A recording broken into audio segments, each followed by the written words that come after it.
Hello everybody, it's Paweł Fertyk from Miskatonic Studio.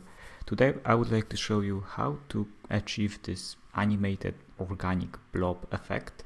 Now, full disclosure, I did not come up with the animation technique on my own. I have found it on Twitter.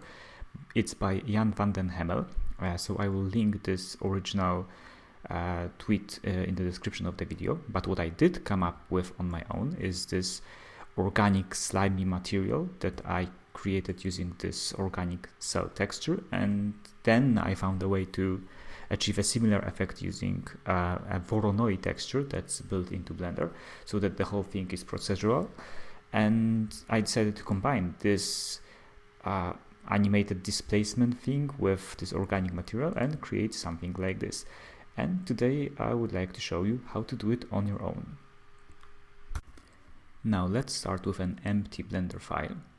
You can create a cube here and immediately add a subdivision. Now the default value is a bit too low, so let's boost it to, let's say, 5, and the same for render, and apply smooth shading. Now the next thing you want to apply is a displacement modifier.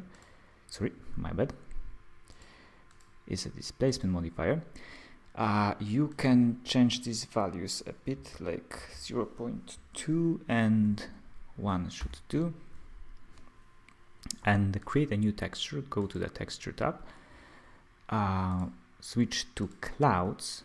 Again, this can be adjusted a bit like so, and yeah, you have a nicely deformed cube, but it's not animated yet. So create a circle, change it to a curve, then create an empty object. It can be anything. We will go with the cube.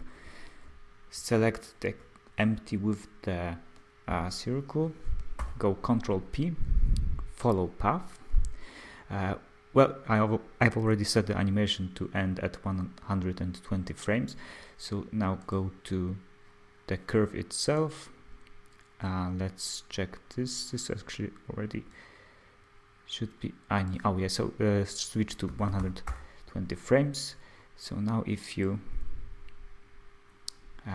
start the animation, it will nicely rotate. You can turn off follow if you want, and then go to the cube itself, go to the modifiers tab and switch from local to object and pick the empty object, and there you go, you have an animated displacement modifier. Now, before we get to materials, we need to make sure that the Voronoi texture will be seamlessly applied to this cube.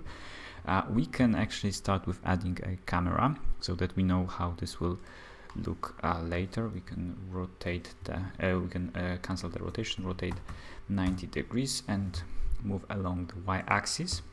If you now go see that check the active camera view, you can see that if you apply the texture, there might be like the front seams might be a bit visible.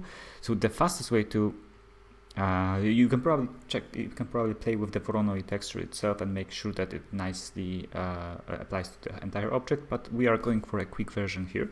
So we are going to rotate this by axis by 45 degrees and then rotate by x-axis to make sure that it points like this, and then we're going to select these faces, Ctrl E, mark as seam, and then we're going to select everything, U, unwrap, and if you go to the unwrapping UV editing thing, you will see that this front facing faces, this one and this one, all together form are connected, will form a single surface basically, while the rear faces are separately unwrapped somewhere else, and this will be enough for this example. So using this, we will have some problems here at the seams, but the front thing will be alright. Now let's move to the materials. So let's go to shading tab. We can switch to active camera again. Let's create a new material. And in this example, we are going to use subsurface scattering to achieve this organic effect. So I'm going to set for, we are going to use two materials, one for the red part, one for the yellowish part. Both are going to use subsurface scattering, so I'm going to set it to 0.5 here and roughness to, let's say, 0.4. And I'm just going to give you the hex values that I've used for my example. So for this one, it's FF4000 for the base color, and for the subsurface color, it's going to be E74048. And then I'm going to duplicate this and switch to change subsurface scattering to 0.7, roughness to, let's say, 0.1. This is going to be the yellowish part, and I'm going to set the base color to F8BC1A, and the subsurface scattering to E7E065. These are the values that I have used. Of course, feel free to experiment with your own. I'm sure you can achieve many interesting effects here. So now let's join these two using a mix shader. So like this. And as a factor, we can also switch to like material preview here. And as a factor, we are going to use the Voronoi texture. So let's create a Voronoi texture. We're going to have to adjust it a bit. So let's switch to 2D. Smooth F1, this one can stay. 8 for scale, smoothness 0.3, and randomness as 0.925. And of course, we are going to use texture coordinates, using the UV coordinates that we just created, and just connect the distance as a factor. This is not exactly what we wanted, so we need to work on that Voronoi texture a bit. In order to do that, we are going to create two color ramps. One is going to be set to B spline, and we'll just move this one here. And then we are going to create another color ramp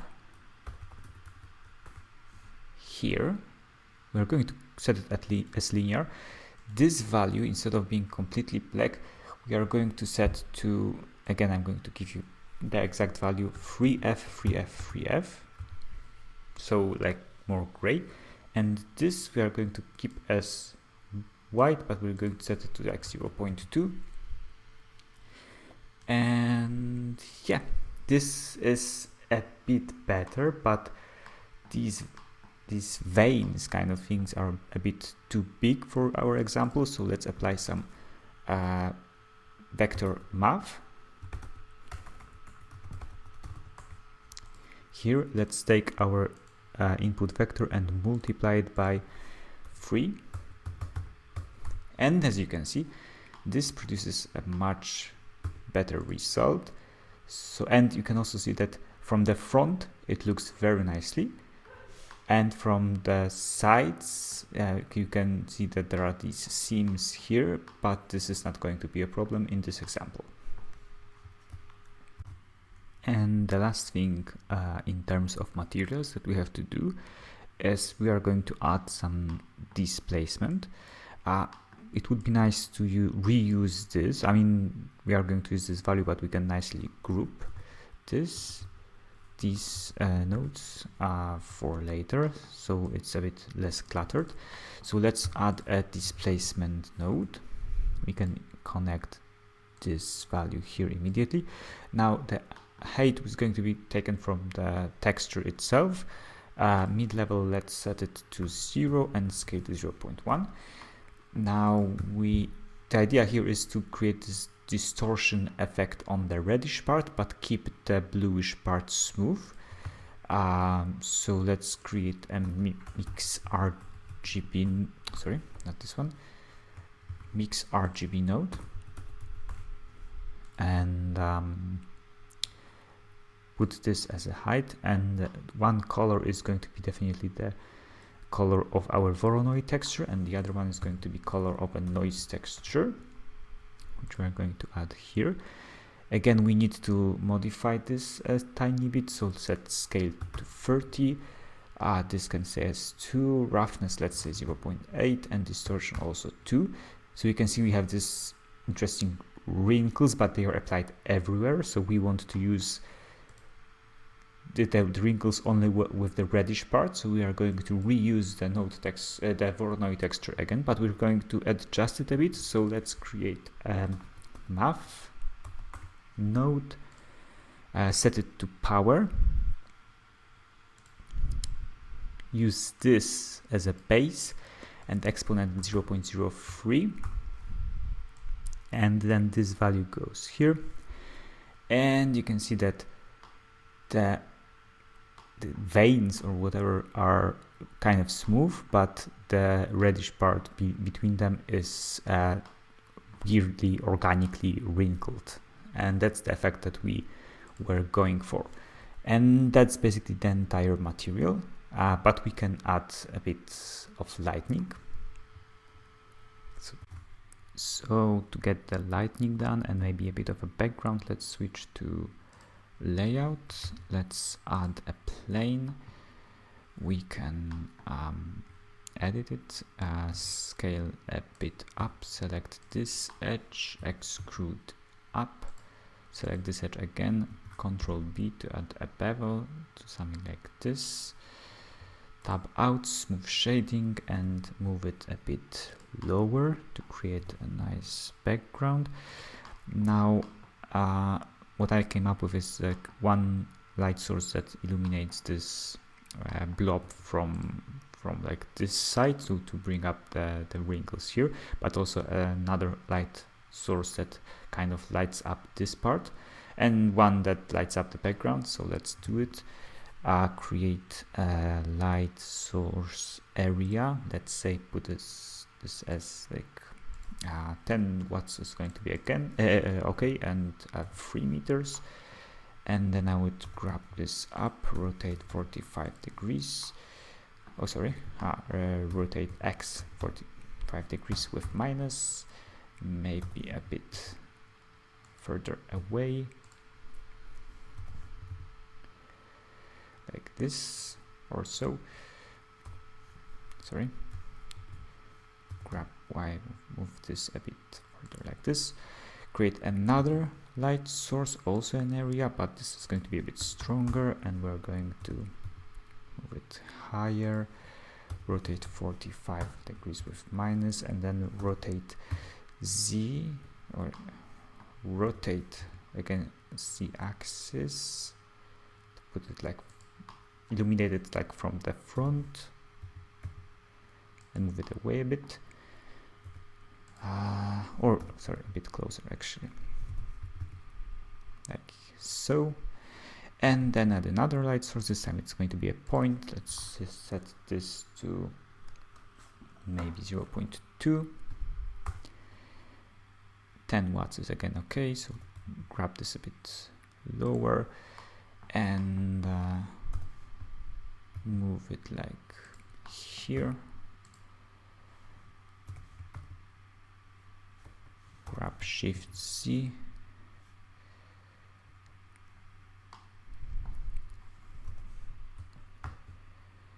Like here maybe. Actually, here should be better. And yeah, and it helps to switch the engine to cycles, turn on adaptive sampling. You can also enable denoising by going to layer and going to compositing, use nodes, add a denoising node like so, connect denoising normal and denoising albedo, and yeah, and now we can render this and see how this looks. And this is a result of a single frame of this animation, and after rendering 119 more frames, you will have something like this. Of course, you can experiment with the light, you can experiment with the strength of the displacement of the color and subsurface scattering settings and so on. So we can achieve different results according to whatever you want to have. But yeah, this is what I came up with, and yeah, I hope you find this useful. Thanks for watching.